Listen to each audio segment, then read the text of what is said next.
Space में यात्रा करना काफी रोमांस भरा होता है और उतना ही मुश्किल हम इंसानों का आने वाला भविष्य इंटरस्टेलर ट्रैवल का होने वाला है, जहां हम इंसान जीवन और हमारे दूसरे घर की तलाश में दूसरे स्टार सिस्टम्स और दुनियाओं की यात्रा करेंगे। आपने कई साइंस फिक्शन मूवीज में वार्प ड्राइव्स और वर्म होल्स का उपयोग करते हुए इंसानों और दूसरी सभ्यताओं को लाइट स्पीड से दूसरे स्टार सिस्टम्स की यात्रा करते हुए देखा होगा। पर इस तरह के किसी टेक्नोलॉजी को अस्तित्व में लाने के लिए हजारों सालों का समय लग सकता है। पर वर्तमान समय में कई ऐसे टेक्निक्स जरूर मौजूद हैं जिन्हें विकसित करने में हमें केवल कुछ दशकों सालों का समय लगेगा, जिसकी मदद से हम भविष्य में इंटरस्टेलर यात्रा कर सकते हैं। ऐसे में आज हम ऐसे ही कुछ तरीकों के बारे में जानेंगे जिसकी मदद से हम भविष्य में इंटरस्टेलर यात्रा कर सकते हैं। इससे पहले अगर आप लोग चैनल पर नए हैं तो अपने YouTube चैनल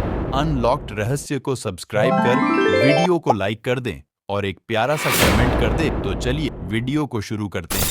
1977 में मानव इतिहास के दो सबसे महत्वपूर्ण स्पेस मिशन को हमारी धरती से लॉन्च किया गया था, जिनका मकसद हमारे सौरमंडल के आखिरी छोड़दैच में मौजूद ग्रहों और एक अनदेखी दुनिया का पहली बार अध्ययन करना था। आज वॉयेजर 1 और वॉयेजर 2 मिशनों को 40 सालों से ज्यादा का समय हो चुका। ऐसे में इन मिशनों ने न सिर्फ अपने ओरिजिनल मिशन यानी हमारे सौरमंडल के बाहरी छोर में मौजूद गैस उपग्रह और उनके चांद का अध्ययन कर उनकी कई तस्वीरें ली, साथ ही ये मिशन इंटरस्टेलर स्पेस में दाखिल होने वाले पहले स्पेसक्राफ्ट भी बन गए जहां आज तक कोई मैन मेड ऑब्जेक्ट नहीं पहुंच पाया। विगत कुछ वर्षों बाद 2012 में नासा ने पहली बार अनाउंस किया था कि वोयागर 1 मिशन ने आखिरकार हमारे सूरज के सोलर बबल यानी हेलियोपॉज को पार कर इंटरस्टेलर स्पेस में दाखिला ले लिया है, जिसके साथ ही यह इंटरस्टेलर स्पेस में दाखिल होने वाला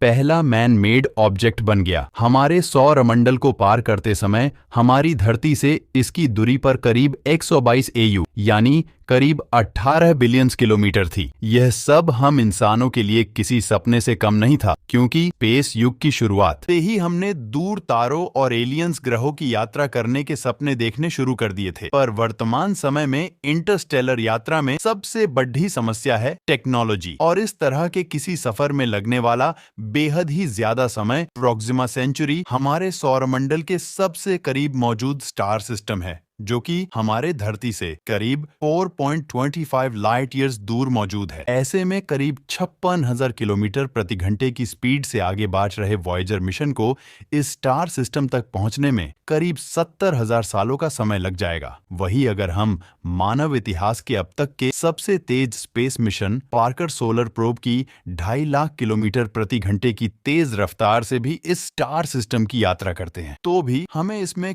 कई हजारों सालों का समय लग जाएगा। ये सभी कैलकुलेशंस हमारे सौरमंडल के सबसे समीप मौजूद अल्फा सेंटारी स्टार सिस्टम के लिए है। वहीं अगर हम केपलर और टेस्ट जैसे प्लैनेट हंटिंग स्पेस मिशंस द्वारा खोजे गए एक्सोप्लैनेट्स और स्टार सिस्टम्स की यात्रा करने की सोचे तो हमें कई हजारों से लाखों सालों वर्षों तक का समय लग जाएगा। यानी भाषा में कहा जाए तो वर्तमान समय में हमारी मौजूदा स्पेस और रॉकेट टेक्नोलॉजी किसी भी तरह के इंटरस्टेलर ट्रैवल के लिए काफी नहीं है, और वर्तमान समय में हम हमारे ह्यूमन लाइफ स्पैन में इस तरह की किसी इंटरस्टेलर ट्रैवल की कल्पना भी नहीं कर सकते। ऐसे में सवाल यह है कि आखिर कैसे हम इंसान इंटरस्टेलर ट्रैवल कर दूर तारों तक का सफर तय कर सकते हैं। इस सवाल का जवाब कुछ हद तक हमें साई-फाई स्पेस मूवीज में देखने को मिलता है, जहां highly advance warp drives, worm hole और टेलीपोर्टेशन जैसे टेक्नोलॉजी का उपयोग कर अनेक सभ्यताएं कई लाइट ईयर्स दूर मौजूद स्टार सिस्टम और प्लैनेट्स तक का सफर तय करती है।